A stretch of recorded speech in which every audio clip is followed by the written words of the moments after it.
Welcome to LatinoAmericans with your host and narrator, Jacqueline Torres. Everything you need to know about Latino history by the author Himilce Novas. She is an expert in Latino history, culture, literature, and human rights. We will start today with why did Puerto Rican nationalists try to assassinate President Truman?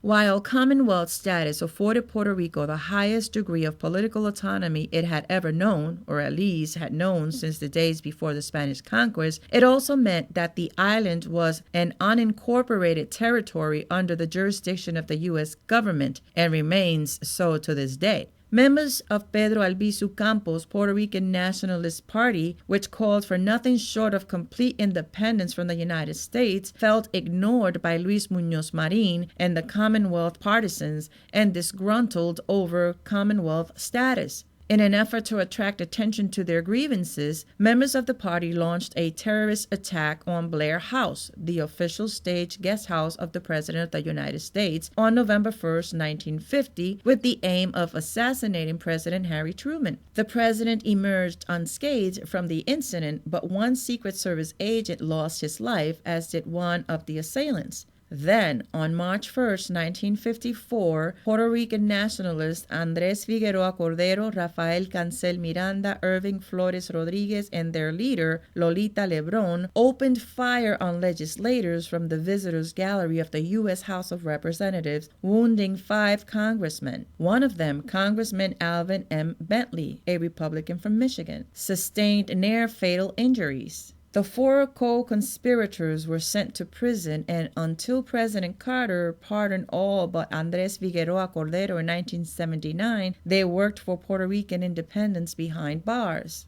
Nowadays, the Partido Independentista Puertorriqueño, Puerto Rican Independence Party, which was founded in 1946, is a major voice for Puerto Rican independence. It does not advocate domestic terrorism or any form of violence. Who are los macheteros? The machete is the traditional tool that Puerto Rico's jibaros use to cut cane. In the 1970s and 1980s, members of Los Macheteros, quote, the machete wielders, end of quote, a notorious Puerto Rican terrorist organization founded by Filiberto Ojeda Rios, carried out attacks on the U.S. mainland and in Puerto Rico in an effort to draw attention to their fight for Puerto Rico's independence from the United States. Los Macheteros bombed government and military installations, robbed and assassinated law enforcement officers, and even were responsible for one of the largest robberies in U.S. history, the theft of $7 million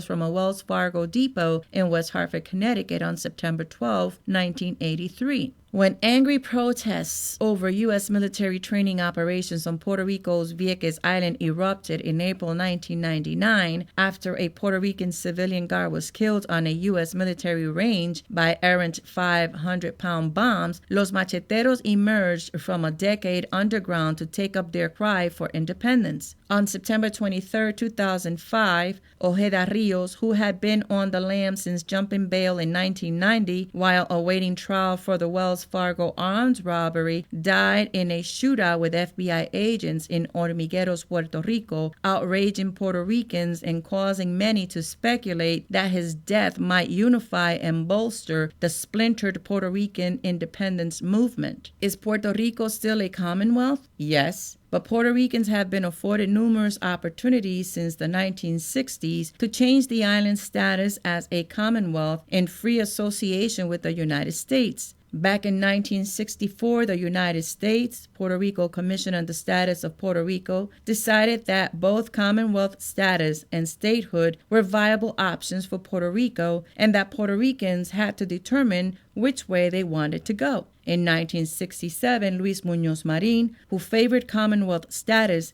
and Luis Ferré, a politician in support of statehood, went back to the polls to try to resolve the issue. In the end, 61% of the people voted for continued Commonwealth status, while 39% chose a statehood. In 1968, Luis Ferré was elected governor of the island. While his election might have appeared to signal a desire for statehood on the part of Puerto Ricans, the island remained polarized on the question, and no action was taken to bring the matter before Congress for quite some time. Apparently concerned that the United Nations was going to officially accuse the United States of colonialism in Puerto Rico, President Jimmy Carter called for another referendum on Puerto Rico's status in 1978. The referendum never took place. President George Bush Sr. took up the issue in 1989 in his first speech before Congress, declaring that he favored statehood. No progress was made to resolve the question of statehood until November 1992, when Puerto Ricans elected Pedro Rosselló as governor. Rosselló, a strong advocate of statehood, announced soon after becoming governor that a plebiscite to decide the status of Puerto Rico, organized by the Puerto Rican legislature, would be held.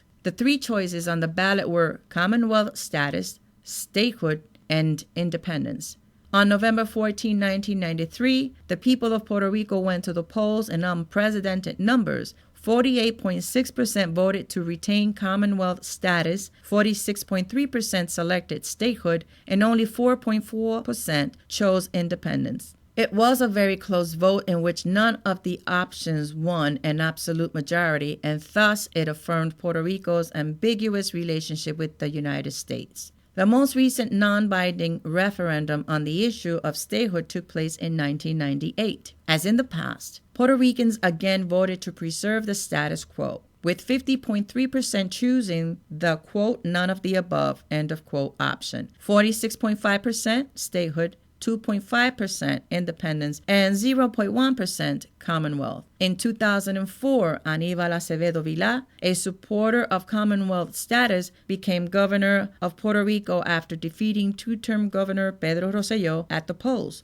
which might have been an indication of Puerto Rican satisfaction with Commonwealth status were it not for the fact that Acevedo Vilá won by only about 3,500 votes in a disputed race. Governor Acevedo Vilá declared that he would allow Puerto Rico's voters to decide whether to call a constitutional convention on the island's status or to ask Congress to permit a plebiscite on the issue. At the end of 2005, the Bush administration's task force on Puerto Rico's status recommended that Congress set a date for another referendum to decide Puerto Rico's future or, at a minimum, hold hearings on the issue.